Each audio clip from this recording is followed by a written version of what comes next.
Are you a chiropractor with a struggling practice, having a hard time finding and keeping patients? Is your staff falling short of expectations? I'm Dr. Scott Sawyer, and DC Trainings has the answers that you need. So tune in now and find out how. Hello, everybody. Welcome to DC Trainings. I'm Dr. Scott Sawyer. Today is a great day to talk about chiropractic and to wrap up Module 6, which is goals and marketing. I have to say it was a great year in 2023, and hopefully you feel the same. So today we're going to go through a recap of all of the topics that we covered in goals and marketing. And as part of this recap, we'll wrap it up with some goal setting information at the end. But I just, invite your questions. I want to, obviously be here to tie any loose ends together and get this all set up in a way that you can really use this information to grow your practice, to reach your goals, to market your practice, and to really have more success in your life on all different levels.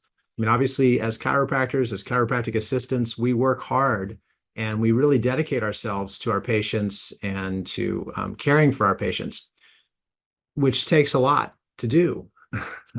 But at the same time, we want to have balance in our lives. We want to have that same energy that we funnel into our practices also translate into other areas of our lives and have success in those areas too. So it's not just about focusing on your practice. When our practice is, when our other areas in life are struggling, and we'll cover those today, but when those areas are struggling, obviously that has an impact on your practice. And then the obvious one is if you've ever had a stressful day in practice, which I have too, I know how it is, does that translate into other aspects of your life and maybe your family life or your personal goals? Absolutely. So it's all tied together and it's intertwined. And we want to make sure that there's balance with how that's set up for you and balance in terms of how you're pursuing your goals. So let's jump right in and do a recap. We're going to go through all the items that we covered, and I'm going to do this fairly quickly, but not so fast that it skims over the important stuff. But I want to, as always, invite your questions and really, if there are any loose ends, please let me know, because this is where we get to tie it all together and make sure that you have everything you need, which started back on November 9th. That's when we started this module. So let's get into some of the specifics. Now, we talked about the dream big aspect, right? And it says on the screen, if you can dream it, you can achieve it. And that was a quote by John F. Kennedy, which, by the way, his nephew is actually running for president of the United States right now, Bobby Kennedy Jr.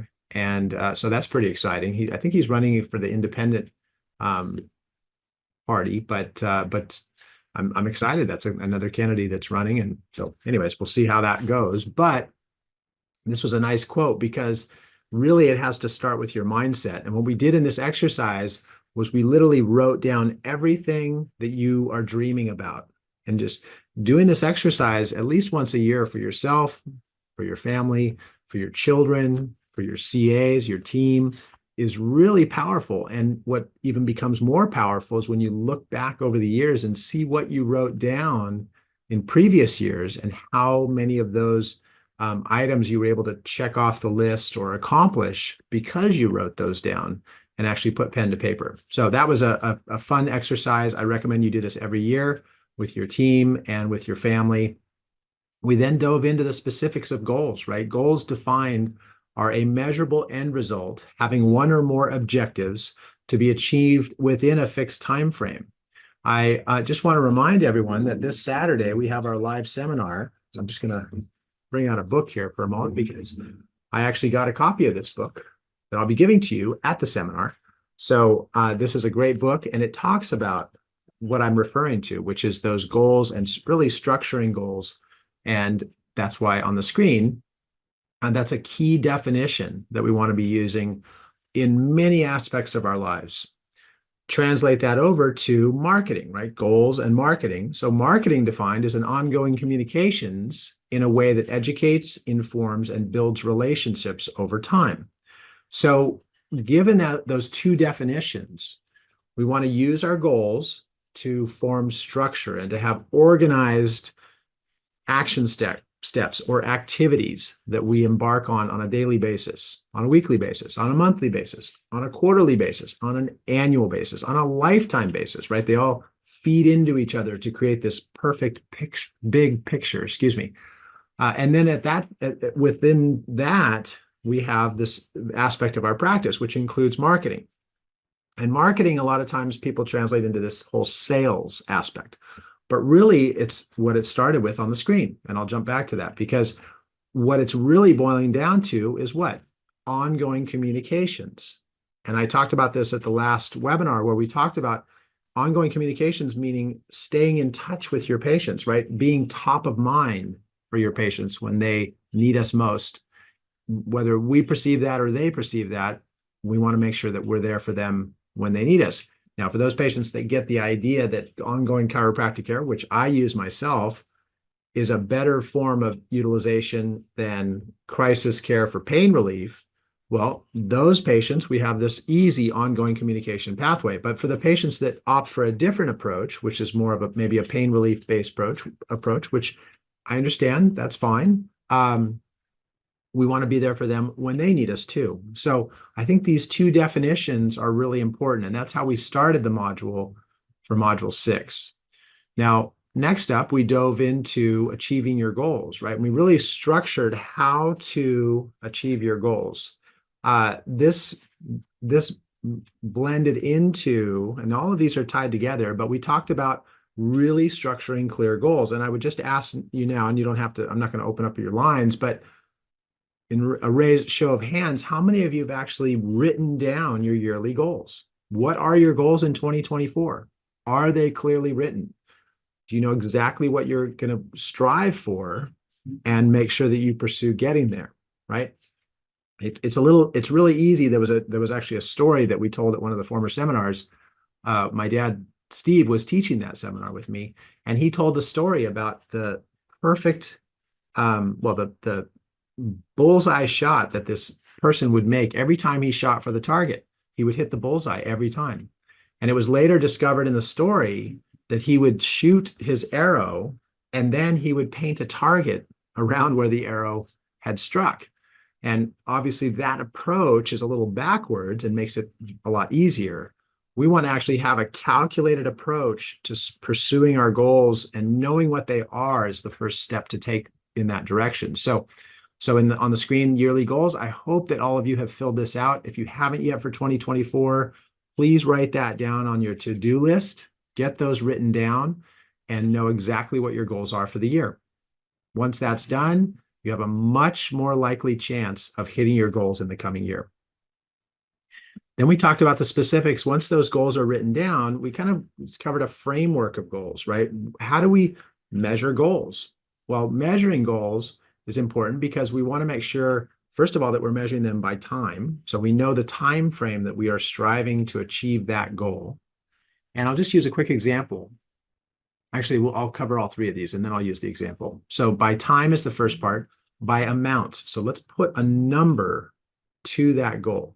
If it's not measurable, then it's not a goal.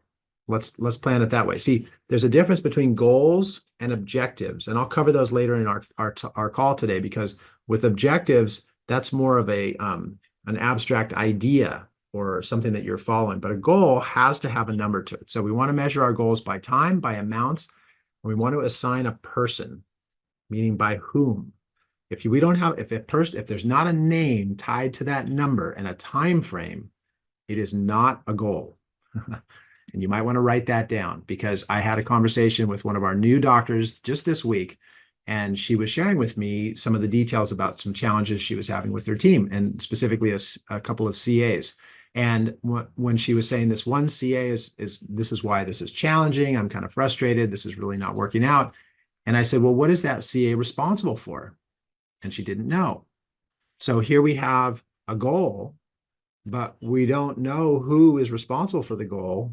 And the person who we think is responsible for the goal doesn't even know what the goal is, because it's not measurable, right? So just kind of recapping here to really tie that in and make sure that we're on the right track with making sure, with the parameters of these goals. let's go to the next part here, because the next part was by time. Well, actually, let's break this down. So, and this goes pretty quickly because I just spent more time describing the whole thing. But time means daily, weekly, monthly, quarterly, and yearly. I know I'm repeating what I just said a moment ago, but it does bear repeating. Now, by amounts, here's where we get into the specifics of DC trainings, right? These are specific things that I've given you so that you can measure key aspects of your practice and make sure that your practice has basically the formula for a perfect recipe, right? If you're going to bake cookies, you want to know that you have a good recipe. There's some not so good recipes. Excuse me.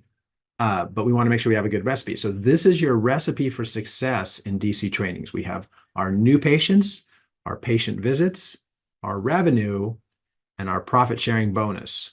Now we can take that a little bit further. I'll restructure that just for a moment, because if you're thinking, wait a minute, that doesn't match the focuses that you've taught us. Well, the focuses are new patients, report of findings, patient visits, care plan renewals, and revenue. There's 5 focuses that we use to specifically measure those key aspects of your practice. Those are the ingredients of the perfect recipe for the perfect cookies, right? So if we jump back over and just compare that here, the reason why the slide is slightly different is because we have our new patients, which was on there, patient visits was on there, and revenue was on there. Now, the profit sharing bonus ties into conversion rates. And conversion rates divides up into 2, which is report of findings and care plan renewals, right? So that's where these things all start to tie together. And there you have your amounts for measuring progress towards your goals, okay? The next one was by whom. And we divide this up into 4 different areas of the practice. Just for a moment, I'll take a tangent, because within DC trainings, there's actually 5 key player positions on your team for that successful practice, right? So those 5 key players are the primary doctor, right? PDC, primary doctor of chiropractic, a PCA, the primary chiropractic assistant or office manager, if you want to call it that, and a CA position and a DC position, which is an associate position. So there's 4 positions there. Now, how does that translate to 5 people on the team? Let's go back to the slide. In the case of the PDC, well, that's the primary doctor of chiropractic, right? That might be the office manager, the office owner, the practice owner. That's the main person who's responsible for the overall general functions of the practice. PCA, well, there's a CA, and that CA has specific responsibilities relating to their role as the primary chiropractic assistant. Then there's a CA. Now, this could be the same person. You could have a PCA who's also the CA, and that's fine. We have great successful practices with 1 doctor and 1 CA, and that's great. So there can be some overlap in terms of these titles. Next is DC. Well, DC has specific roles too. It could be that the PDC and the DC are the same person. But then I have to ask, well, wait a minute, doctors, what happens if you want to take a vacation, right? Do your patients just go without their adjustments? Do they remain subluxated and they don't get the care that they need? I don't think that's a good idea.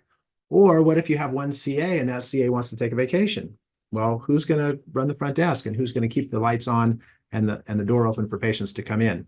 So I think it behooves all of us to have balance in our lives, like I talked about before with goals, to have balance in all of our lives by having a team that has more people on it, so that when there are vacations or there are changes that are great changes, we still have the ability to serve our patients. So that's what I've taught you in this area, to make sure that is in place, and that way you can have that balance.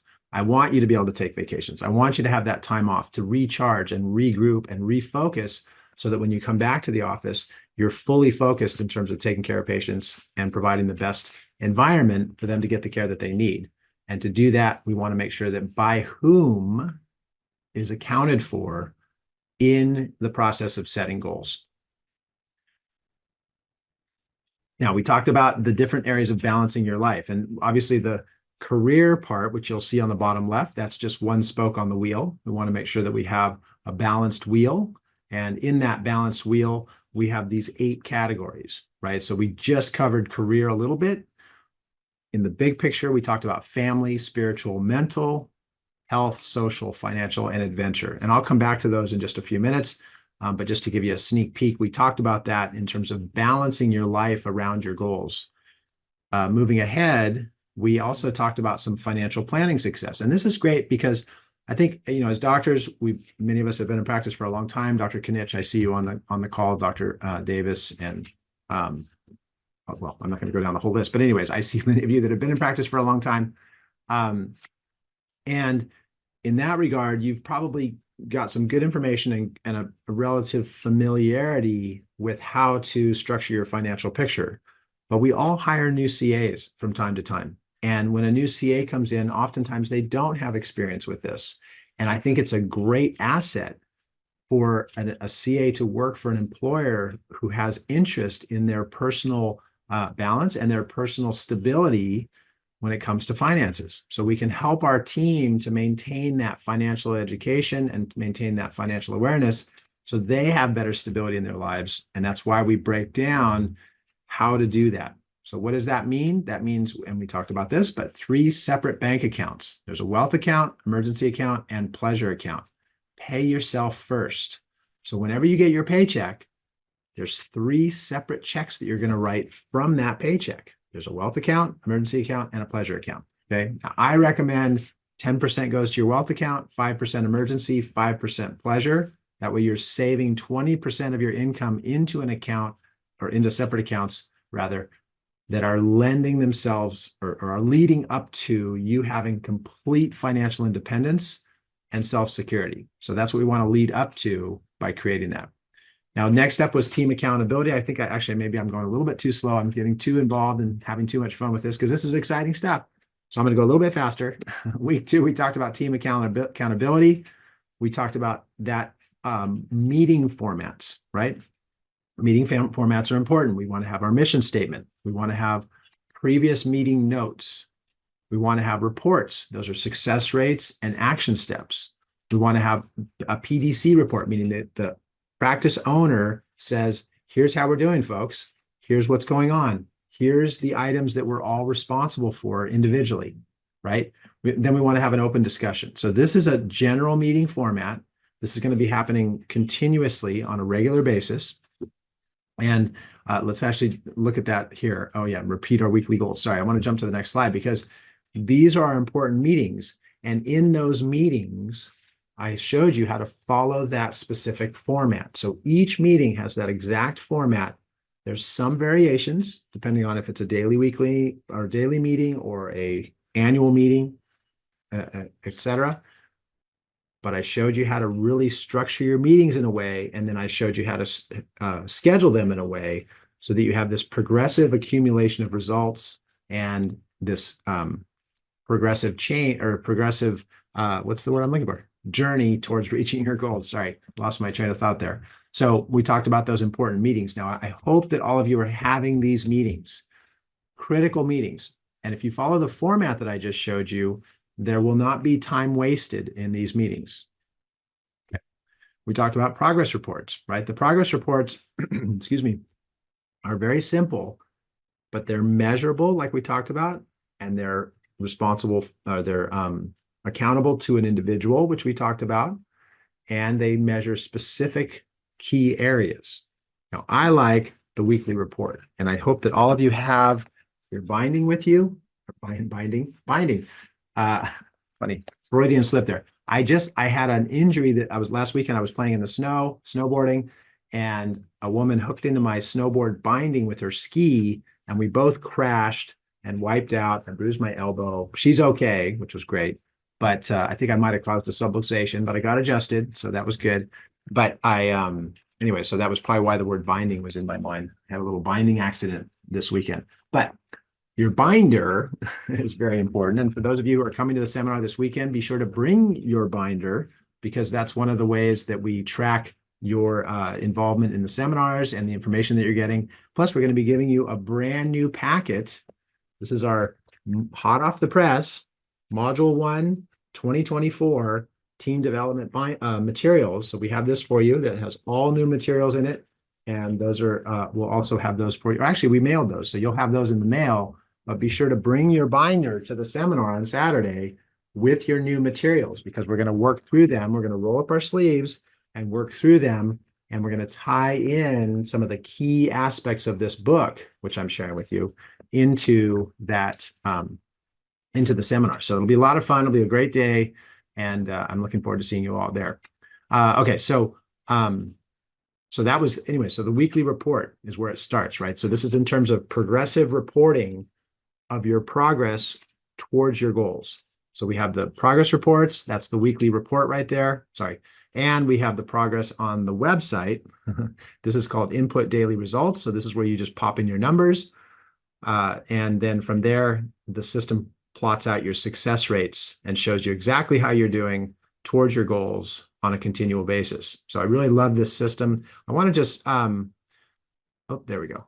I'll show you. These are our success rates for, oh, actually, I'm sorry. I had those ready for you 2 weeks ago, but I actually will update them for the seminar because these numbers are actually outdated now. We've actually improved those numbers. We've done better, but those are our numbers as they were 2 weeks ago for the 2023 year. I just want to pause for a moment because I see some of the CAs on the call today, just to say how much I appreciate, well, all of you. I appreciate all of you, but I appreciate my team's input in terms of putting those numbers in. They've worked really hard to make sure all year long that they were tracking those numbers.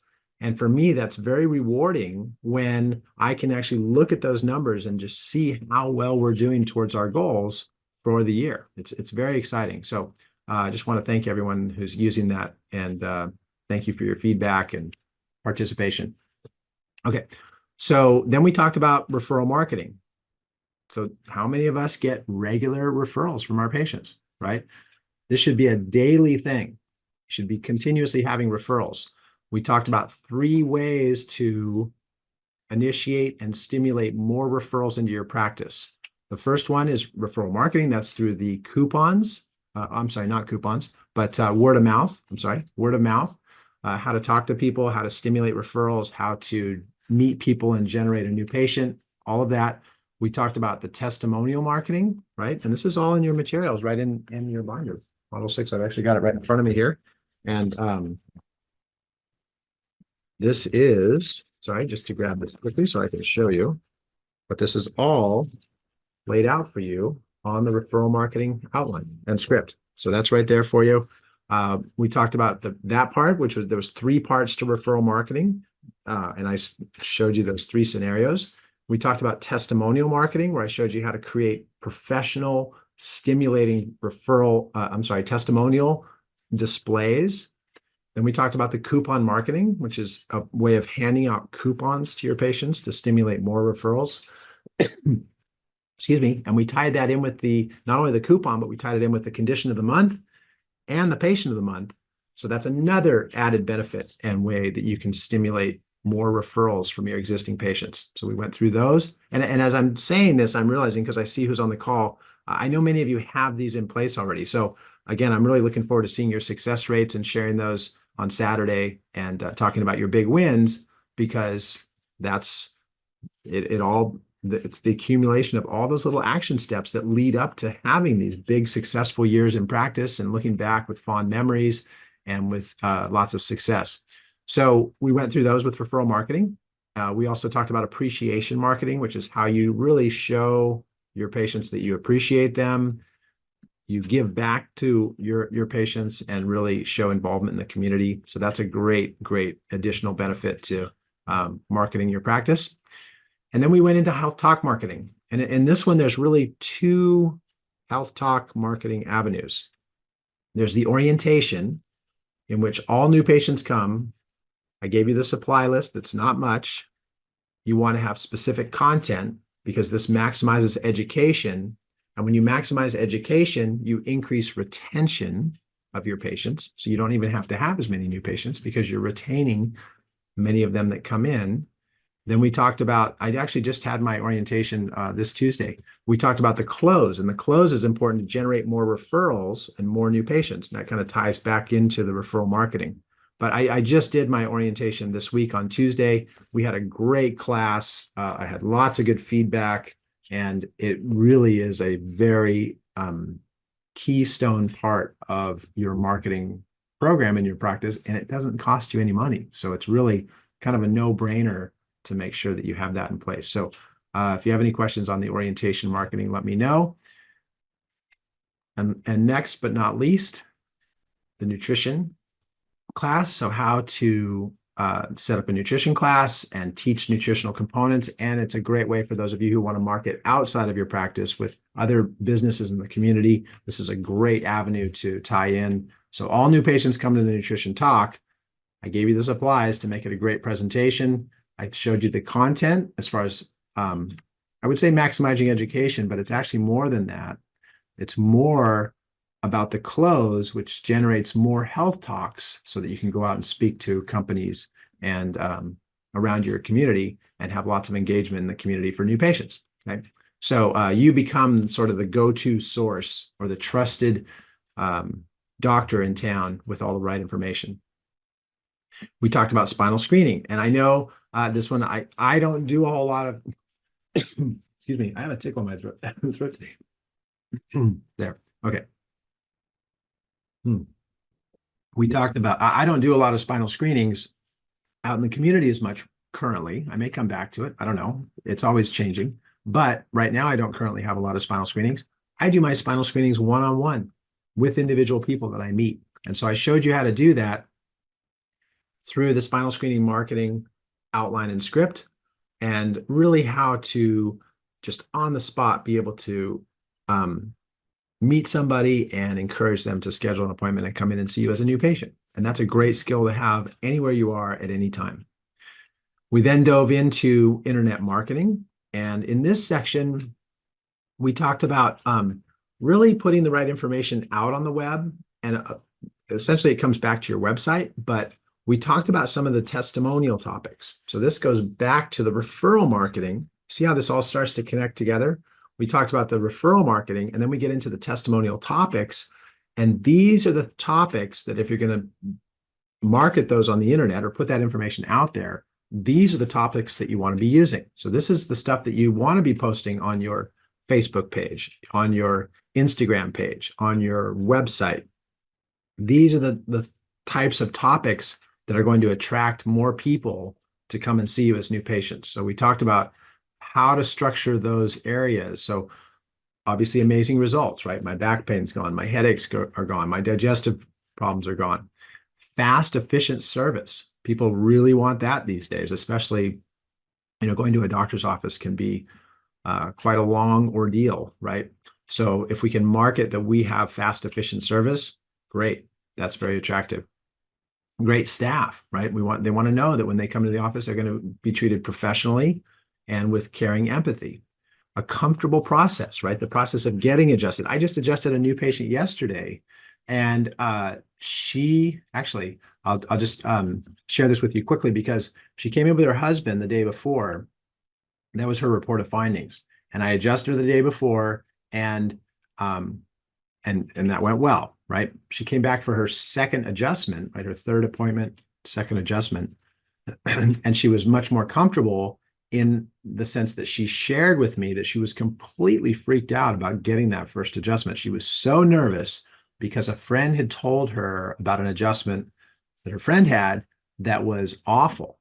And she was so nervous, but she never said anything. She never let on.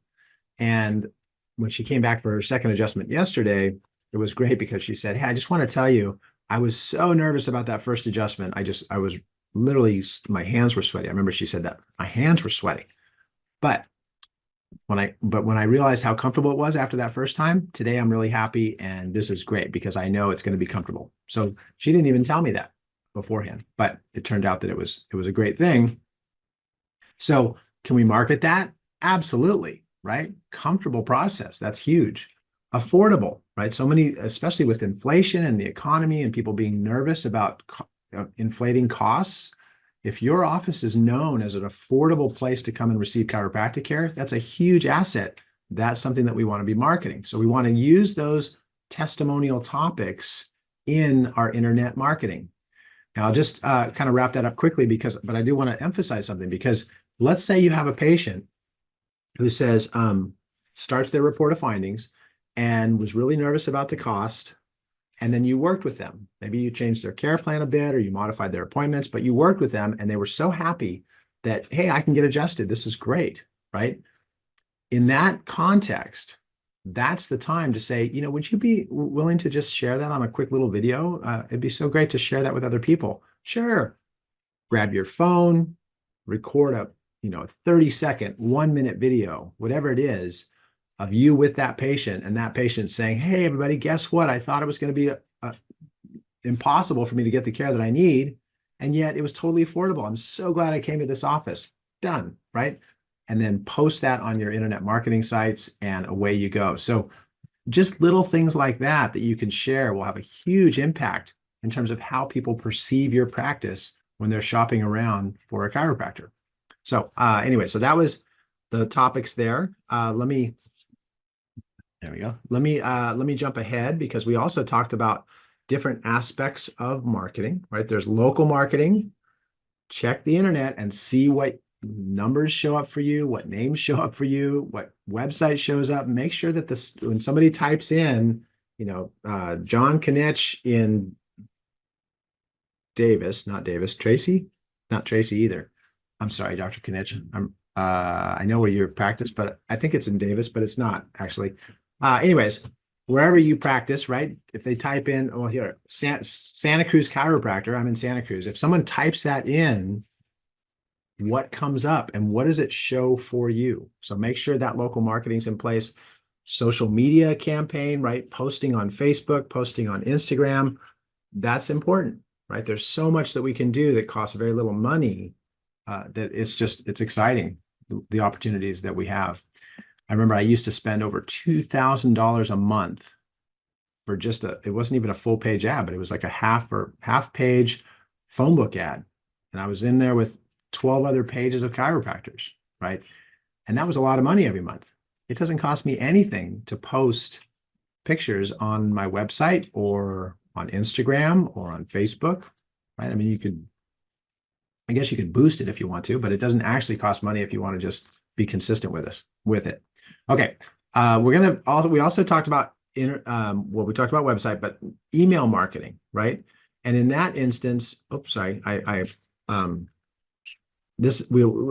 I'm not going to go through the details of that. You can go back and listen to that webinar, but the email marketing is important to stay connected with your patients. We actually just did an email campaign as a holiday campaign with a Happy New Year email, and it was great. We got lots of interest, lots of traction, lots of new patients came in. So that was just another example. All right. Then we wrapped up the module with reactivation marketing, and I gave you a specific script to use for that. But we want to make sure that we're staying connected with our former patients, right? How do we do that? As I just mentioned, with an email newsletter and an offer. An offer might be return to the office to get 5 raffle tickets, and here's what we're raffling off as a prize, right? Return to the office and get 5 raffle tickets. That's an incentive, especially if it's a good prize. Quarterly events, another great opportunity for a raffle. Birthday message, and we went through the details of how to promote that.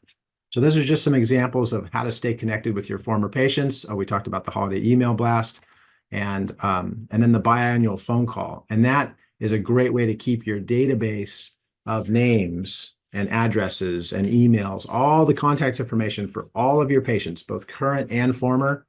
The biannual phone call is a way to keep that list clean so that you're staying in touch with only those patients who are still living in your city and interested in receiving information from you. So it's a nice way to keep that cleaned up. And so from there, effective marketing will transform your practice into a high energy, positive health center with an abundance of new patients, right? That's what we want, an abundance, right? A plethora of new patients coming in to see you all the time. And a diversified marketing calendar guarantees a constant stream of new patients who are committed to lifetime care, right? So we want to have our marketing calendar set up, and I'm going to show you that in just a moment, but we want to have it set up in a way so that there's no holes, right? When you look ahead at the year, all the months in the year have specific events in them that will ensure that you have new patients coming in for that month. So here's an example of that, which this is just a very simple example, but orientation, 2 of those in a month. promotional coupons, reactivation marketing, health talk marketing, referral marketing.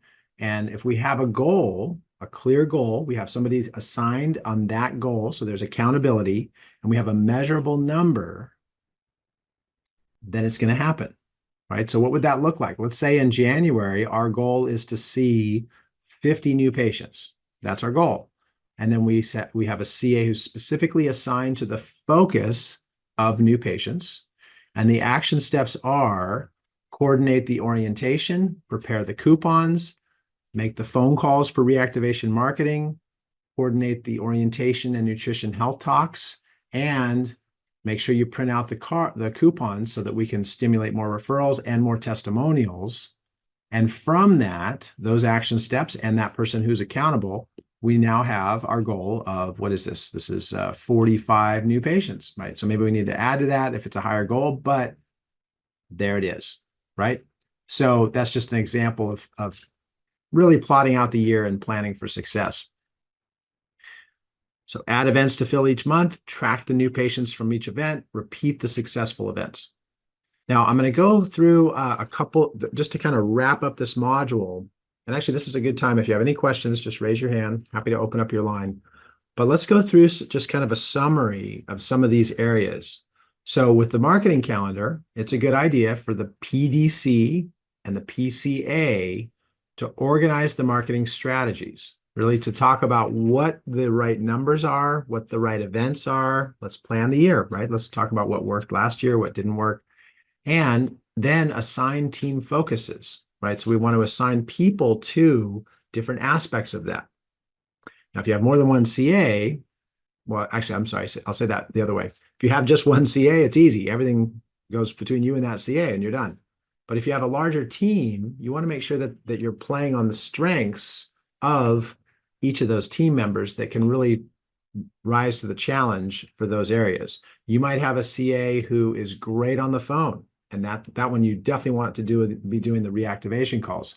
You might have another CA who's actually really good at doing social media, and that would be the one that posts these things on Instagram and Facebook. You might have another CA that's actually better with organizing the health talks. Great. Okay. So meet with your team and get to know your team enough so that you can really help determine where their strengths are and really give them the opportunity to play on those strengths and incorporate them into the various areas of marketing within your practice. And inspect the results after each event, right? Talk about those results together and decide, was it a good event? Great. If it was, let's do it, and let's do it better next time. If it was not a good event, do we want to keep it or do we want to just change it so it's better?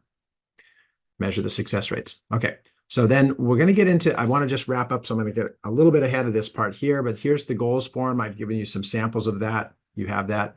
But here's the key, and this is going all the way back to the first list I showed you, which is the dream or list of dreams, right? List of dreams.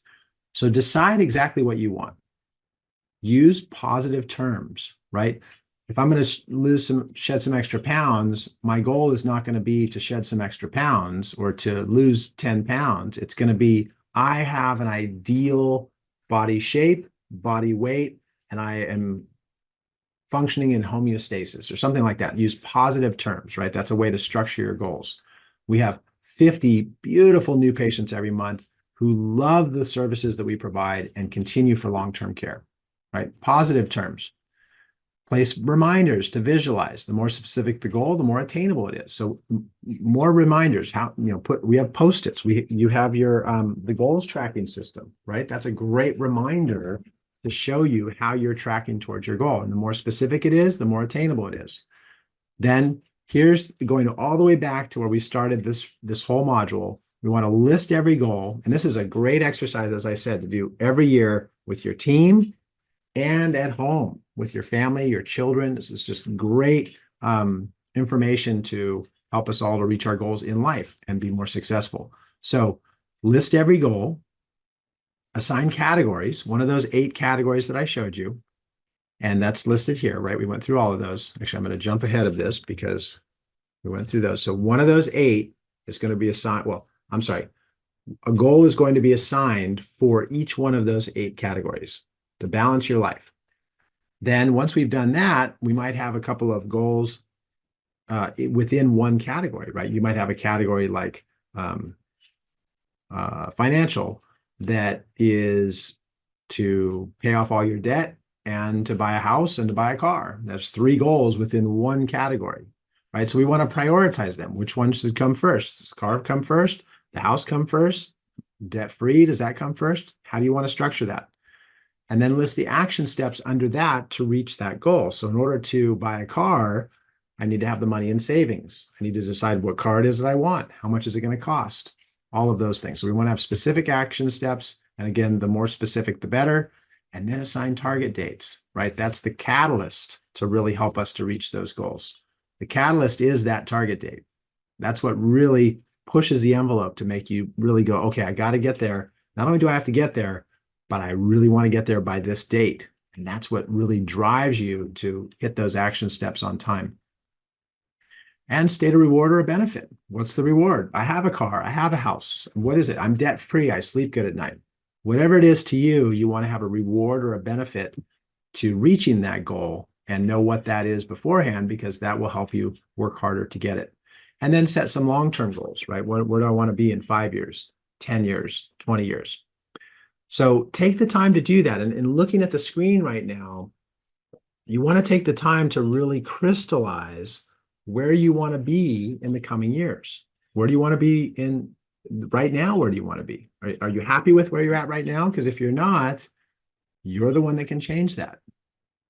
And I talked about this in previous seminars. We did this more in the live seminars, but this is a really, really tall building.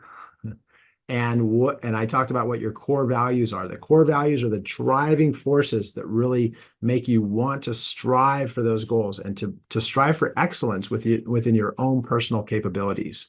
And when you understand those core values, the things that really drive you and the values that you live your life by, you can be proud of yourself and you can be proud of what you've accomplished. And people will see that in you and they'll be attracted to you for those qualities and those core values. So here's some examples of what my core values are. And these are just samples. You can use these to build your own. You can take some ideas from this if you want to, but here's each of those 8 categories. We have health. I am healthy from above down, inside out. So that's a description or a mission statement under that category. Oops, gotta jump to the next one here. There we go. Family is the next one. The 2 most important days in your life: the day you were born and the day you find out why. That's a great quote. This is me when one of my first child was born. Actually, this is a picture of my first child literally being born. I caught him. They were both born at home, and anyways, that is an amazing experience. It's something that has kept a strong bond spiritually with us ever since then, and will continue on for as long as we're around. And here they are when they're bigger. My family receives my complete love and devotion at all times. So that's another mission statement around family. Career: I'm the best chiropractor I can be for as long as I am able. This is me doing a house call for a patient who she called me and asked me to adjust her baby. And so I went to her house and took care of the baby. Then financial: we are blessed with financial abundance, right? Do you get to go where you want to go? Do you get to do what you want to do? There's no limit to this, right? When you really set your goals, there is no limit. You can strive for whatever you want to create. Spiritual: our creator provides a perfect environment. My innate intelligence maintains perfect health. So this would be a spiritual balance. You might be somebody who's more drawn towards faith, and that's fine. You would talk about God and what really drives you from a spiritual perspective. Here's an example of maybe more of a chiropractically inclined mission statement. Social: who are your friends? Who do you hang out with? Well, I spend time often with inspiring people who share my beliefs and values. Well, that's powerful. And I do use that because there's certain people that have, especially as a doctor, and doctors, you know this, but as a doctor, you have patients that want you to check out something cool. Maybe it's something they're selling or something they're interested in. And I can very quickly decide if I want to participate or not based on if they're sharing my beliefs and values. If it's something that I really value, Well, sure, let's go do that. If it's not something I value, it's easy for me to say, no, that's okay. I actually shared this story, but I was just recently at the jail. I was invited to tour the jail with the chief of police, and that's a real scary situation going into the jail. I mean, not for me, but for seeing the inmates and seeing the drug dependency in the jail, the pharmaceutical dependency that many of the inmates have. And what I walked away from that experience with was a new understanding that the unfortunately the people in there don't know what their values are. They don't really know, in a conviction level way, what do I really value? What principles do I really stand for? And I think if somebody were just to sit down with them and have that conversation and say, what values do you have? Let's talk about those. I think that it would start to crystallize a better picture and a better direction for a lot of the inmates in terms of making better decisions on a daily basis that would bring them to a new place and a new understanding. And just really a powerful experience for me that was very transformational. So again, whatever drives you in terms of a social relationship with your friends and the people that you socialize with, have a mission statement around it. Next up, we talked about mental, right? What things are you putting into your hard drive? Well, I always seek more knowledge in topics of my interest, right? I don't have television. I don't watch TV. I'd much rather read a book. And if it comes to a book, I'd much rather read a green book. So that's where my interests are. And of course, yes, I don't have a TV, as it says, because that's just, to me, that's not information that I feel is valuable for me and my goals and where I want to go in life. I think based on how many drug ads there are on the television, excuse me, if they want us to watch TV, they should be paying us to watch. I should get a check every month that represents how many hours I watch that television, if they want me to watch that. Okay. Anyways, let's keep going. I'm going to jump back over here. There we go. Adventure. What do you like to do? What drives you in terms of getting some adrenaline going? I think it's great for all of us to experience an adrenaline rush. It might be that adrenaline rush is surfing, like you see on the screen, but it might also be something simple like taking a walk, whatever it is, going to the gym, whatever it is, decide or figure out what it is that gets your heart rate up and get some endorphins going. I think that's important for balance and health. All right, there's three kinds of people. There's some that make things happen, some that watch things happen, others wonder what happened, right? Which one do you want to be? What type of person do you want to be? And when you're really crystallizing this and you really start to think about what drives you, it's a lot of fun to have this exercise. So visualize your greatest value. What is it that's most valuable to you right now? Excuse me. Think about that. What is it? If you would ask my son right now, it's his car. Car is not my greatest value, right? So what is your greatest value? What is it that drives you? What are you most attached to? It could be a physical thing. It could be a feeling. It could be a person. Whatever it is, visualize that. And think about that in the future, right? Going forward, maintaining that value. Now visualize your greatest regret. What is it? And this may take some time to think about. We're not going to do all that right now, but this is to scratch the surface and get the wheels turning. But visualize your greatest regret. What is it that in your life, looking back, something you did or said or saw that you regret? And take that little bundle of regret that you're thinking about right now, and we're going to capitalize on that. We're going to actually use that as a way to create some strong values. So if we look forward with that regret and we take that little regret and we think, okay, imagine living the rest of your life with this regret. So not just today, but you're going to be stuck with it. 5 years from now, you're still going to have that regret in your mind. 10 years from now, you're still regretting it. It was a bad choice. It was a bad decision. It was a bad statement. Whatever it was, I did it and it wasn't good. I wish I had not done that. Think about 20 years from now, still remembering that regret. And then in your final years, when you look back on your whole life and you can still remember that regret, how are you going to feel about that regret? Well, obviously you're going to feel not so good about it if you've hung on to it for that long. So that's a way to formulate your values. Because if you're regretting it for that long, obviously this is something that's important to you, right? How would your life feel without that regret? How will you feel about yourself if you don't have it? How will others feel about you, and how, I'm going to open up for this, how you carry yourself? If you don't have regrets, if you get rid of that regret and you aren't carrying it anymore, how are people going to see that? How are they going to perceive you as a person without that regret? See, this is the kind of stuff that drives your action steps, right? And drives your mission statements. And it drives how you formulate your goals.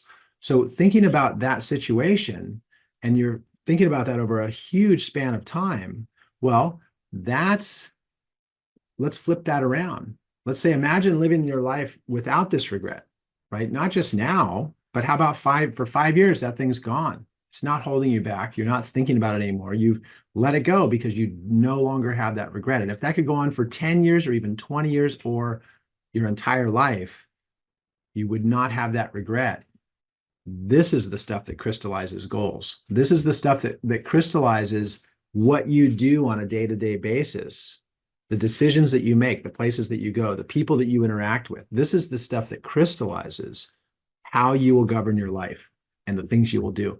And you can probably imagine, this is the stuff I was thinking about when I was touring the jail, right? I was looking at these people and thinking, my gosh, they don't have their purpose. They don't have their values. No one's actually sat down with them and said, what are your values? You tell me. I'm a sponge here. You just tell me. I'll listen. I'll hear it. I'll help you relate, whatever it is. But the people in the jail didn't have that. But what I do want to say before we get off on this of this topic is that your patients depend on this with you, right? If, in terms of your patients, think of how many regrets they're having right now because their health got in the way, right? They couldn't do this because their back hurt. They can't golf anymore because their shoulders are in pain. They missed out on their child's graduation because they couldn't walk that day. I just heard that. One of my patients came in. She said that her husband missed the graduation because he couldn't get out of bed on that day. I mean, imagine that. So these are the kinds of regrets that your patients are having to deal with. And if we can help them to overcome these health challenges so that they don't have these regrets, that's the beautiful stuff that we can do with the life of, or in increasing the vitality of our patients for years to come. So it's really powerful stuff when you tie this in. But I want to also tie it in for you because I want you to be able to have your life move forward without regrets. So what is life without success? What is success without goals? Okay, when we start to ask those questions, we start to have crystallized images of where we want to take ourselves. Now, on Saturday, we are looking forward to having our DC and our CA of the year. And I have to say that I would love to see more participation in the goals tracking system because I need to know who the candidates are. And I have some, and I know that that's great, but I want to encourage all of you, use our systems in DC training so that you can really strive for this award, but also so it can give you a reflection on how your practice is doing towards the goals that you've set. I'm happy to be with you wherever you're at in the cycle and to help you start to connect these dots in a way that grows your practice so that you can have a more successful practice. Sorry. But also, as we tied it together today, successful practice, successful life. And all of that is so important for all of us to enjoy. So with that, I'm going to leave you with a last quote. Every morning in Africa, a gazelle wakes up. He must be able to run faster than the fastest lion or he'll be eaten. On that same day in Africa, a lion awakens. He must run faster than the slowest gazelle or he'll die of hunger. Now, what's the takeaway? It's the race of life. Whether you choose to be a gazelle or a lion is of no consequence. It's enough to know that with each day, with the rising of the sun, you must begin by running. And by running means we are charging ahead. We are taking our forward steps. We're taking action. And those actions are based on the principles that we live our life by. And if we could have more of this in our own lives, that's great. But if we can share that with others around us, then there's somebody playing outside. I don't know if you can hear that, but there's someone having a great time outside in my office right now. But I think they were just chiming in with what I was talking about. If we can have more of that, we'll have more success, more joy, and more, and we will influence more of those around us to enjoy the same. So I'll see you on Saturday. Looking forward to it. It's been a great year and a great module. And as always, anything I can do to help you through DC trainings, please let me know.